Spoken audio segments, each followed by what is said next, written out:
AP శాసనసభ deputy speaker Raghurama Krishnaraju Guntur sub jail సందర్శించారు. తన కస్టోడియల్ టార్చర్ కేసులో జైల్లో నిందితుడిని గుర్తించారు. తన గుండెలపై కూర్చుని కొట్టిన వ్యక్తిని గుర్తించినట్టుగా తెలిపారు.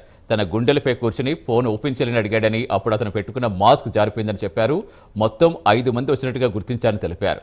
తాను టీడీపీ అధిష్టానానికి తులసిబాబుపై ఫిర్యాదు చేయలేదని, ఇక నుంచి తులసిబాబును పక్కన పెడతారని అనుకుంటున్నట్టుగా రఘురామ చెప్పారు.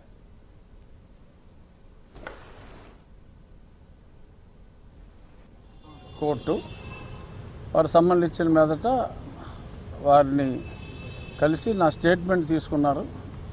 సుమారు జరిగిందంతా బ్రీఫ్ చేయటం సుమారు 1 గంట సేపు పట్టింది.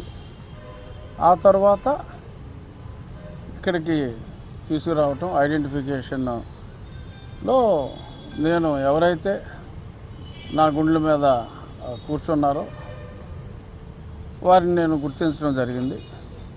మరి అక్కడ 6-7 ఉన్నారు.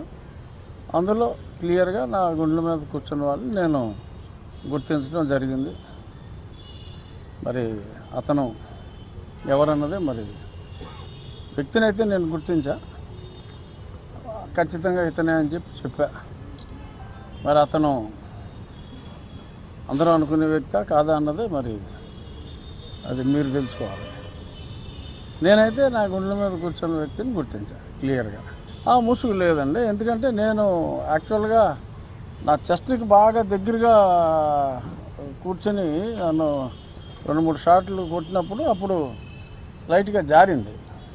సో నేను ముసుగు అవసరం లేదు, ముసుగు ఉన్నా లేకపోయినా ఈ వ్యక్తికి మిగిలిన వాళ్ళు దూరంగా ఉన్నారు. ఇతను బాగా మరీ దగ్గరగా గుండెల మీద కూర్చుని ఫోను ఓపెన్ చేయమని అతి దగ్గరగా వచ్చినందువల్ల అది కూడా కర్చీఫ్ లూజ్ కట్టుకుంటారు కదా, కొంచెం నన్ను కొడతాం మూమెంట్లు అన్నీ ఉన్నప్పుడు మొహం కూడా ఆల్మోస్ట్ ఇలా జారిపోయిందంటే ఆల్మోస్ట్ కనపడిపోతుంది కదా.